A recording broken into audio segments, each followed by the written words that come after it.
Pour ne rien manquer, abonnez-vous maintenant. Sud Radio André Berkoff. Ça balance pas mal. Berkoff dans tous ses états, ça balance pas mal sur Sud Radio.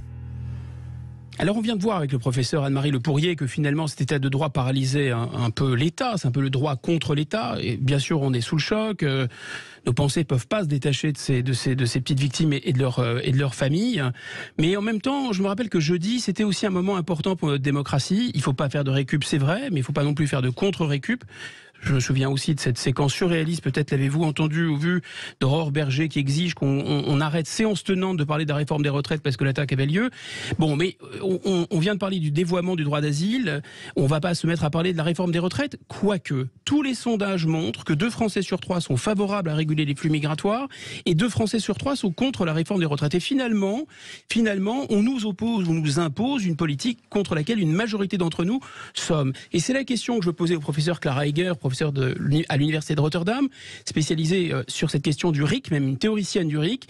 Est-ce que le RIC, c'est-à-dire le référendum d'initiative citoyenne, ne serait pas un moyen, une solution pour empêcher des gouvernements d'imposer à des peuples des politiques dont ils ne veulent pas? Bonjour Guillaume. Bonjour, oui, bien sûr. Je fais une insiste quand même parce que je trouve qu'il faut faire attention. Parce que quand on dit la majorité des Français souhaitent un contrôle plus fort des flux migratoires, qu'est-ce que ça veut dire? Est-ce que ça veut dire qu'ils veulent une administration plus efficace dans la gestion des demandes? Est-ce que ça veut dire qu'ils veulent des lois plus dures? Est-ce que vous êtes en mesure, vous, de répondre à cette question, Guillaume? Non, mais on peut se dire qu'ils ne sont pas d'accord avec le statu quo actuel. Tout à fait, mais là où je veux en venir, c'est que dans d'autres pays, on sait. En fait, on est capable de savoir ce que souhaitent les citoyens sur une série de sujets. Est-ce que vous avez parlé de pays dans lesquels il y a des RIC, justement? Le RIC est légal. Oui. C'est ça. Effectivement, on parle de plus de quand même 36 pays dans le monde, parfois très voisins de nous, où en fait les citoyens ont la possibilité de faire la loi directement, de l'écrire et de la voter directement. La Suisse, par exemple? La Suisse est un des grands exemples, mais c'est pas le seul. En Amérique latine, on a l'Uruguay.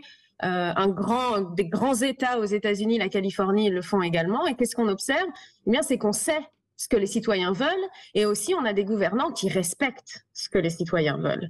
Et ça, je crois que via l'outil du RIC, c'est vraiment le moyen de faire en sorte que on ne soit plus méprisé et que les citoyens aient vraiment du poids dans notre pays et qu'on sache vraiment ce qu'ils veulent. Vous avez raison, Clara Heger, il faut être prudent. On ne sait pas si évidemment le peuple veut, par exemple, supprimer complètement le droit d'asile ou modifier ses modalités d'application. On ne sait pas, on ne peut pas répondre à la place du peuple. Personne n'est le peuple, en définitive.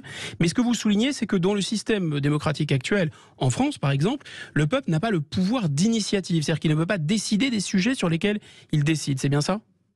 Exactement. Alors c'est plus, en fait, le peuple en France, les citoyens ne sont pas capables effectivement d'être initiateurs des lois. En fait, un tout petit nombre de gens ont ce droit-là dans notre pays, c'est le gouvernement et les parlementaires. Eux peuvent mettre des sujets à l'agenda. Et quand on compare on va dire, si on prend les électeurs, aux 40 millions de Français qui sont électeurs, c'est quand même un tout petit nombre. C'est un droit qui est confisqué par un tout petit nombre de personnes. Exactement. Et prenons cet exemple de la Suisse. On sait que la Suisse, il y a eu un référendum, une votation, comme ils disent là-bas, sur la question des minarets, par exemple, pour les interdire. C'est quoi le seuil pour qu'une question soit soumise au vote des Suisses ? En Suisse, il faut collecter 500 000 signatures pour qu'une question soit soumise à référendum. Donc, ce serait l'équivalent chez nous de 700 000 personnes. C'est-à-dire, si on avait le seuil suisse qui fonctionne assez bien, on regarde la taille du pays, bien 700 000 citoyens français pourraient faire une nouvelle proposition de loi en matière, par exemple, de retraite ou en matière migratoire. En Suisse ou d'ailleurs en Californie, parce que je crois que c'est le cas en Californie, est-ce que vous citiez l'Uruguay, est-ce que les flux migratoires sont mieux régulés, par exemple ?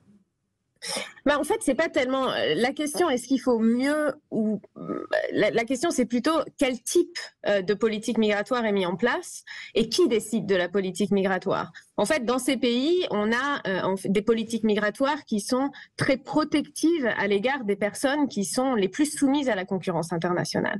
Ça, c'est un vrai enjeu aujourd'hui. On le sait peut-être pas dans notre pays, mais on a des personnes diplômées qui se protègent de la concurrence internationale en matière notamment d'emploi, puisque les diplômes des personnes étrangères ne sont pas reconnus dans notre pays. et par contre qui soumettent, puisque ce sont eux qui font la loi, qui soumettent à la concurrence internationale des personnes qui sont sans diplôme. Alors ça, c'est très intéressant ce que vous dites. Vous dites que dans ces pays où il y a le référendum d'initiative citoyenne sur la question migratoire, on a une situation inversée, si je résume. C'est-à-dire que ce ne sont pas les gens qui font la plonge qui sont en concurrence. Là, il n'y a pas d'immigration, mais ce sont, par exemple, les neurochirurgiens. Exactement, on a une protection en fait des personnes peu qualifiées. Pourquoi ? Parce que les citoyens sont en mesure de décider qui doit être soumis à la concurrence internationale et qui ne doit pas être soumis à la concurrence internationale. On n'a pas le moyen d'avoir cette discussion dans notre pays. Et puis aussi, vous parlez du droit d'asile. La Suisse est par exemple un des pays qui est le plus exemplaire sur la protection du droit d'asile. Pourquoi ? Parce que c'est une valeur auquel les Suisses sont très attachés. La possibilité aussi de montrer de la solidarité envers les populations qui sont victimes de crise. Mais ils ont peut-être leur mot à dire sur la manière dont c'est mis en œuvre. En tout cas, merci infiniment Clara Heger. Je rappelle, vous êtes professeur à l'Université de Rotterdam et on peut retrouver en ligne facilement vos travaux et vos propositions. Vive le référendum d'initiative citoyenne.